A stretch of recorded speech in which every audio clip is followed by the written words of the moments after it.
En fait, nous, on a vu un communiqué radio en 2014, courant décembre, qui voulait recruter des contrôleurs des impôts, des PSA, des SASA, des SSA. Et dans le communiqué radio, il est dit que l'État voudrait recruter les agents contractuels de l'État au profit de l'administration publique et des institutions de l'État. Et nous avons postulé. Et le 13 mars, les résultats ont été donnés. Le 13 mars 2015, les résultats ont été donnés. Et en courant mars, donc le 26, les premiers ont pris service. Et donc, nous avons pris service au ministère de l'économie et des finances. On nous a affectés tous. D'ailleurs même, on était 256 pour participer au concours.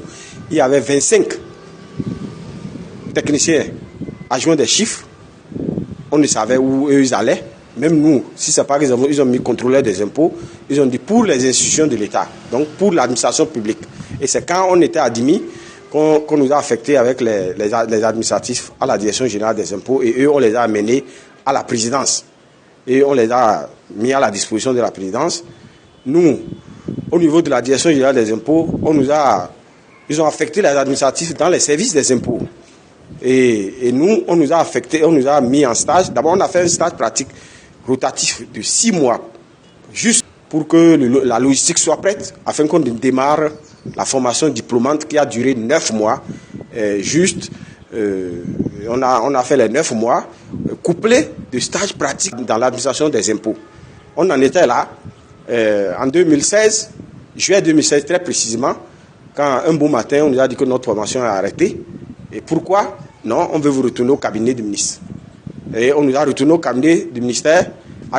C'est arrivé là-bas qu'on nous a dit qu'on veut nous envoyer aux impôts. Et quand vous prenez même notre titre d'affectation, vous comprendrez que c'est une affectation par dérogation, parce que nous, on ne le savait même pas. On nous a envoyé à l'ANDF par un titre d'affectation par dérogation. On ne comprenait rien justement parce qu'on venait d'arriver au niveau de l'administration. Mais il semble que l'administration était consciente qu'un agent contracteur de l'État, CDD, c'est-à-dire à durée déterminée, ne pouvait pas être redéployé dans un office ou dans une agence. Il ne pourrait qu'être employé, c'est pourquoi il est recruté, ou dans le ministère où il est recruté dans divers services. Donc nous sommes partis, on cherchait le boulot, on a trouvé, on est parti sans régimé. Arrivé là-bas, nous avons travaillé comme des esclaves.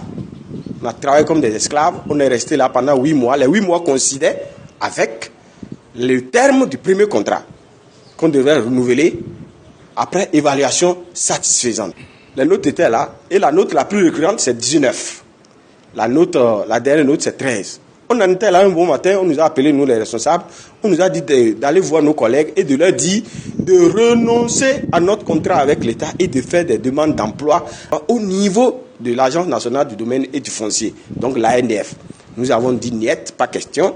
Partout où nous avons passé, du concours jusqu'à l'admissibilité, voire même les différents redéploiements, il a été question de paperasse. L'administration n'est que paperasse, de nous donner un papier qui le dit depuis la fonction publique ou tout au moins de notre ministère de tutelle. On dit niet, il n'y a pas de papier. Tout ce qu'on sait, on ne va plus renouveler votre contrat, c'est fini. Si vous refusez, on va vous renvoyer. On a dit, et on ne souhaite pas d'être renvoyé, mais on ne prend pas le risque de travailler avec des trucs verbaux. Donc, de renoncer à notre contrat, surtout que c'est verbal. Donc, on ne prend pas ce risque. Et c'est ainsi que le directeur général de l'Agence nationale du domaine du foncier a pris une note. Le 4 mars 2017, il nous a renvoyé au cabinet du ministre. En nous disant qu'arriver là-bas, c'est fini, c'est cuit, on va nous renvoyer tous. Arrivé là-bas, nos salaires ont été systématiquement coupés, alors qu'il y a des collègues dont le contrat devait finir en juin, car nous avons pris le service au ministère en cascade. Donc de mars jusqu'en juin, les gens venaient prendre service. C'est comme ça se passe d'habitude. Donc nous, les responsables, nous sommes allés réclamer et ils ont rétabli et ils ont commencé par couper en cascade jusqu'à finir. Et nous sommes restés 8 mois sans salaire. On a commencé par négocier. L'information allait dans les oreilles des autorités et c'est à ce niveau. L'Assemblée nationale a adressé une question d'actualité à notre ministère, aussi aux autorités. Notre ministère allait répondre pour dire oui, qu'ils vont nous renouveler ça. Que veut le peuple? Nous avons applaudi. Mais en temps, il y a eu des discussions avec le ministre. Donc quand le ministre est revenu de l'Assemblée, il nous a dit, je vous renouvelle votre contrat, Et c'est la dernière fois. Qu'est-ce que nous, on pouvait dire? Allons nous dire, non, monsieur le ministre, jamais, nous, on ne va pas accepter. Pourquoi vous allez dire? On a dit qu'il n'y a pas de problème, sachant que dans une famille, lorsque le père de famille se fâche, c'est clair. Il peut prendre des décisions extrêmes sur lesquelles il peut revenir. Aujourd'hui, les gens disent que c'est nous-mêmes qui avons dit qu'on ne veut plus travailler. C'est aberrant. C'est aberrant en ce sens que on ne peut pas à un moment dire moi je vais travailler pendant 4 ans dans l'administration et que je ne veux plus revenir. Donc je pense que c'est peut-être ceux qui veulent vraiment voir le mal de leurs prochains qui peuvent accepter, dire que ça a été un compromis que nous avons dit de renouveler notre contrat pour la dernière fois qu'on ne va plus renouveler. Je veux préciser que à ce niveau, les contrats que nous avons signés, il faut remarquer que l'année là en 2014, plus de 8 ministères ont recruté. C'est les mêmes contrats que nous avons signés. Et ceux-là ont vu leur contrat renouvelé sans problème, sans gêne. Et nous, depuis 4 ans, on est là, ils ne nous ont jamais donné les accessoires de salaire. Donc je vais parler des différents avantages que les autres fonctionnaires ont. Donc, mais néanmoins, les autres collègues à ceux de 2014 ont pris régulièrement leurs avantages, comme la loi le dispose, qu'un contracteur de l'État jouit des mêmes avantages qu'un agent permanent de l'État. Je voulais dire simplement que j'aimerais que l'administration soit transparente et que moi-même, je suis en train de rétablir la vérité parce que je ne voudrais pas qu'on me dise que j'ai fait économie de vérité. Dans le contrat que nous tous, que même les autres ministères ont signé, l'article 3 dit exactement ceci, que le contrat est renouvelé sur l'avis express de l'administration. Qu'on me dise que l'administration a voulu appliquer spécialement l'article 3 au niveau des contractuels de l'État, au niveau du ministère de l'économie et des finances, mais qu'on ne me dise pas que l'objet de notre recrutement a disparu. Ça, je m'inscris en faux en ce sens que sur l'avis de recrutement, il est dit que nous sommes recrutés pour l'administration publique. L'administration publique de l'État, l'administration publique a-t-elle disparu? On nous dit que nous sommes recrutés, on nous a formés pendant 8 mois au centre de formation des impôts. C'était pour aller au champ. Un contrôleur des impôts, comment on va notifier? On va noter sur la notification. On dit que l'avis de recrutement, on dit que sur la notification de fin de contrat, on motive la notification de fin de contrat pour dire que objet du contrat, c'est pour servir au ministère de l'économie et des finances, DGI. Ça, le ministère de l'économie et des finances a-t-il disparu? Mieux, les amis. Moi, je suis étonné que certains journalistes saisissent de l'occasion pour en faire une messe d'action, pour dire c'est eux-mêmes qui ont voulu. Si on va plus loin, aujourd'hui, là nous sommes 230 personnes. Moi je dis ça fait 2300 personnes qui désormais seront au chômage. Et on en fait une fête. Et on dit que c'est les agents même qui ont choisi de ne plus travailler dans l'administration. Et ce qui me gêne, le président de la République n'est pas dans ce contexte. Le président de la République n'est pas là pour choisir. Je connais son intégrité. Je peux même dire que je connais l'intégrité de notre ministre. Je ne peux pas penser que s'ils ont vraiment les faits réels, qu'ils peuvent choisir de mettre au chômage 230 personnes qui désormais n'auront même pas la pitance.